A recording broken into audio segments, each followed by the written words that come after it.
রায়ের বাজার বধ্যভূমি স্মৃতিসৌধে শ্রদ্ধা জানাচ্ছেন শহীদদের পরিবারসহ বিভিন্ন শ্রেণী পেশার মানুষ। আরও জানাতে সেখান থেকে যুক্ত হচ্ছেন আমাদের সহকর্মী শাহাদাত নিশাদ। নিশাদ, রায়ের বাজার বধ্যভূমি স্মৃতিসৌধের এই মুহূর্তে কি আনুষ্ঠানিকতা দেখছেন আমাদের জানাবেন।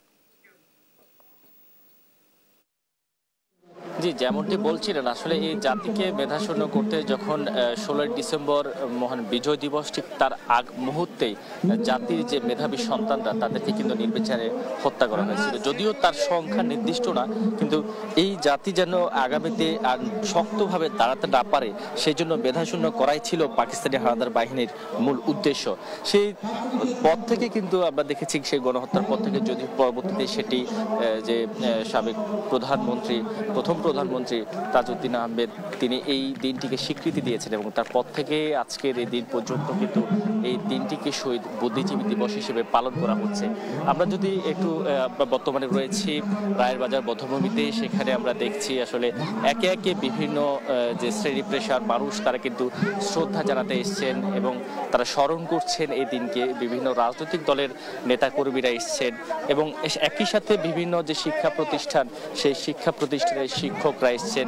বিভিন্ন যে নানা নান্দনিকতায় কিন্তু তারা এখানে শ্রদ্ধা জানাতে এসছেন এবং এখানে মূলত যখনই যে মিরপুর যে বধ্যভূমি রয়েছে সেখানে রাষ্ট্রপতি শাহাবুদ্দিন এবং একই সাথে প্রধান উপদেষ্টা ডক্টর মোহাম্মদ ইউনূস শ্রদ্ধা জানানোর পরপরই মূলত এই রায়ের বাজার বধ্যভূমির সকাল 8টা থেকেই আনুষ্ঠানিকতা শুরু হয়েছে। এখানে বিভিন্ন শ্রেণী পেশার মানুষজন কিন্তু শ্রদ্ধা জানাতে এসছে এবং একই সাথে একে একে আমরা দেখেছি যে মোহাম্মদপুর এলাকা যেটি রয়েছে সেখানকার বিভিন্ন শিক্ষা প্রতিষ্ঠান, সেই শিক্ষা প্রতিষ্ঠানের যারা আছেন তারা কিন্তু এখানে শ্রদ্ধা জানাতে এসছেন এবং একই সাথে বিভিন্ন রাজনৈতিক দলের নেতাকর্মীরা শ্রদ্ধা জানাচ্ছেন। আমরা একটু কয়েকজনের কাছে জানতে চাইবো, আজকের এই দিনটিকে স্মরণ করে আপনারা শ্রদ্ধা জানাচ্ছেন, তো নতুন একটি বাংলাদেশে আমরা পদার্পণ করেছি, আগামীতে প্রত্যাশা কি থাকবে?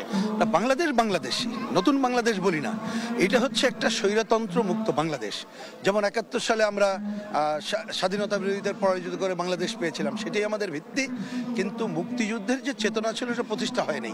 কেউ এটাকে অপব্যবহার করেছে, কেউ অতিব্যবহার করেছে, কেউ এটাকে আবার বিতর্কিত করতে চায়। সুতরাং 2024-এ যে গণ অভ্যুত্থান গড়ে উঠলো সেটা আমাদেরকে পথ দেখাচ্ছে যে আমাদের মুক্তিযুদ্ধের যে চেতনা এবং ধারা এটা চলমান, এটাকে অব্যাহত রাখতে হবে। আরেকটি বড় শিক্ষা এটা মনে রাখতে হবে, আমরা যখন মুক্তিযুদ্ধের বিজয়ের দ্বার প্রান্তে ছিলাম তখন শত্রুপক্ষ কিন্তু আমরা যাতে দেশকে পুনর্গঠন না করতে পারি এই জন্য আমাদের বুদ্ধিজীবীদেরকে হত্যা করেছিল।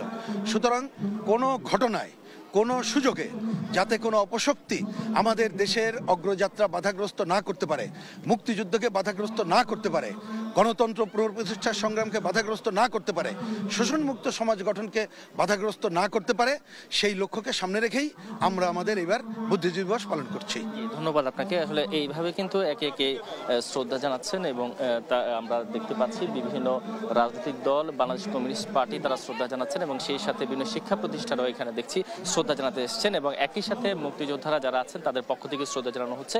তবে এইবার আমরা দেখেছি অন্যান্যবারের তুলনায় তুলনামূলক হারে কিন্তু ভিড় কম রয়েছে এবং একে একে এইভাবেই শ্রদ্ধা জানাচ্ছেন এবং সেই সাথে আইন শৃঙ্খলা বাহিনী থেকে শুরু করে সর্বক্ষেত্রে কিন্তু ব্যাপক প্রস্তুতি রয়েছে।